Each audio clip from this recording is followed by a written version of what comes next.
After a tour of the shopping mall, I walked to this corner and found the comfort of having the bag off my shoulders. That was when a little girl stopped by and offered me one of the flowers she was holding. If at all she said anything, it was either lost in the noise or in my ignorance of not speaking her language. But it was easy to interpret that she wanted me to buy the flowers.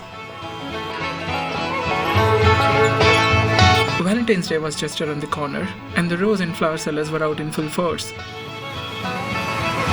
They were everywhere, at traffic signals, roadsides, and outside shopping malls. But despite their efforts, there weren't many takers.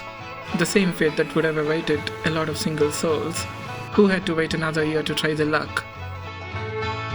Unless you're almost 30 and reached enough nirvana to react to this pressing problem in a worldly manner.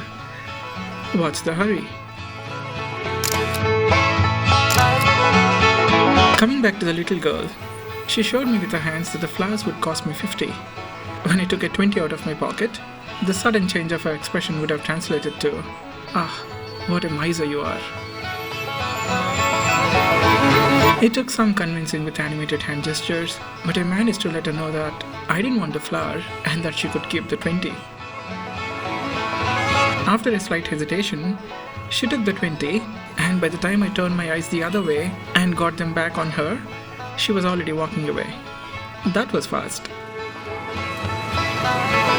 I watched her until she disappeared from my view and wondered how in all the hundreds of times I had passed through the same mall, I never once found a corner like this to sit down and observe. And I often wouldn't even stare at it as if it didn't exist. A few such thoughts later, and as I was about to leave, I saw this in the side pocket of my bag. That was such a sneaky smooth work by that kid.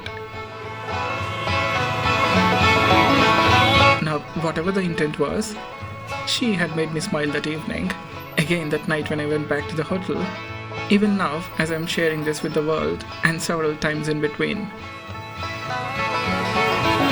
When I look back at that evening, especially with the knowledge of the turn of events that happened the next day, that evening no longer feels normal. It feels memorable instead. The casual walk through the busy streets, the moment with the little kid, a satisfying time lapse of glowing lights of the moving wheels.